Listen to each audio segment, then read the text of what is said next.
ಕೋಟಿ ಜನರ ಹೃದಯದಲ್ಲಿ ಸದಾ ಜೀವಂತವಾಗಿರುವ ಹೆಸರು ಅದು ನಮ್ಮ ಅಪ್ಪು ಪುನೀತ್ ರಾಜ್ಕುಮಾರ್.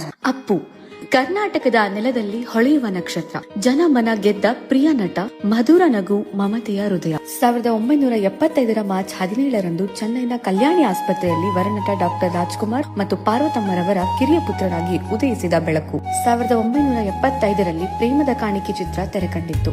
ಈ ಚಿತ್ರದಲ್ಲಿ ಅಪ್ಪುವಿನ ಪಾದಾರ್ಪಣೆಯಾಗಿತ್ತು. ಆಗ ಅವರ ವಯಸ್ಸು 6 ತಿಂಗಳು ಅಷ್ಟೇ. ಹಲವು ಮಕ್ಕಳನ್ನು ಚಿತ್ರೀಕರಣಕ್ಕೆ ಕರೆತಂದಾಗ ಹಲವು ಸಮಸ್ಯೆಗಳಾದವು. ಕೊನೆಗೆ ಡಾಕ್ಟರ್ ರಾಜ್ಕುಮಾರ್ ಅವರ ಮಗನನ್ನು ಅಖಾಡಕ್ಕೆ ಇಳಿಸಿದರು. ಅಲ್ಲಿಂದ ಅಪ್ಪುವಿನ ಚಿತ್ರಯಾತ್ರೆ ಆರಂಭವಾಯಿತು. 2 ನಕ್ಷತ್ರಗಳು ಚಿತ್ರದ ಅಭಿನಯಕ್ಕೆ ಕರ್ನಾಟಕ ರಾಜ್ಯ ಪ್ರಶಸ್ತಿ ದೊರೆಯಿತು. ಬೆಟ್ಟದ ಹೂ ಚಿತ್ರದ ಅಭಿನಯಕ್ಕೆ ತಮ್ಮ 10ನೇ ವಯಸ್ಸಿಗೆ ರಾಷ್ಟ್ರ ಪ್ರಶಸ್ತಿಯನ್ನು ಮುಡಿಗೇರಿಸಿಕೊಂಡಿದ್ದಾರೆ. ದಕ್ಷಿಣ ಭಾರತದಲ್ಲಿ 18 ಸೂಪರ್ ಹಿಟ್ ಸಿನಿಮಾಗಳ ದಾಖಲೆಯನ್ನು ಹೊಂದಿದ್ದಾರೆ. 4 ಕರ್ನಾಟಕ ರಾಜ್ಯ ಚಲನಚಿತ್ರ ಪ್ರಶಸ್ತಿಗಳನ್ನು ಮತ್ತು 6 ಫಿಲ್ಮ್ ಫೇರ್ ಪ್ರಶಸ್ತಿಗಳನ್ನು ಪಡೆದಿದ್ದಾರೆ. ಇದಲ್ಲದೆ ಭಾಗ್ಯವಂತ ಚಿತ್ರದ ಬಾನದಾರಿಯಲ್ಲಿ ಸೂರ್ಯ, ಚಲಿಸುವ ಮೋಡಗಳು ಚಿತ್ರದ ಕಾಣದಂತೆ ಮಾಯವಾದನು, ಯಾರಿವನು ಚಿತ್ರದ ಕಣ್ಣಿಗೆ ಕಾಣುವ ದೇವರು ಮುಂತಾದ ಗೀತೆಗಳನ್ನು ಹಾಡಿ ಹಿನ್ನೆಲೆ ಗಾಯಕರೆಂದು ಪ್ರಶಂಸೆಯನ್ನೂ ಪಡೆದಿದ್ದಾರೆ. ಇದಲ್ಲದೆ ಕರ್ನಾಟಕ ಸರ್ಕಾರದ ನಂದಿನಿ ಹಾಲು ಉತ್ಪನ್ನಗಳು ಮತ್ತು LED ಬಲ್ಬ್ಗಳ ರಾಯಭಾರಿಯಾಗಿ ಕೂಡ ಪ್ರಸ್ತುತರು. ಒಂದು ಆವೃತ್ತಿಯ ರಾಯಲ್ ಚಾಲೆಂಜರ್ಸ್ ಬೆಂಗಳೂರು ತಂಡದ ರಾಯಭಾರಿಯಾಗಿದ್ದರು ಮತ್ತು ಮೈಸೂರಿನ ಶಕ್ತಿಧಾಮದ ಮೂಲಕ ಸಾವಿರಾರು ಹೆಣ್ಣು ಮಕ್ಕಳಿಗೆ ಶಿಕ್ಷಣ, 16 ವೃದ್ಧಾಶ್ರಮ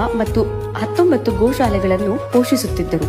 ಈ ಮೂಲಕ ಸಾಮಾಜಿಕ ಸೇವೆಯನ್ನು ಗೈದಿದ್ದಾರೆ. ಅವರು ನಟನೆ ಮಾತ್ರವಲ್ಲದೆ ತಮ್ಮ ಸರಳ ವ್ಯಕ್ತಿತ್ವ ಮತ್ತು ಹೃದಯವಂತಿಕೆಯಿಂದ ಕರ್ನಾಟಕದ ಜನರ ಮನಸ್ಸಿನಲ್ಲಿ ಪುನೀತ್ ರಾಜ್ಕುಮಾರ್ ಅವರು ಶಾಶ್ವತವಾಗಿ ಉಳಿದಿದ್ದಾರೆ.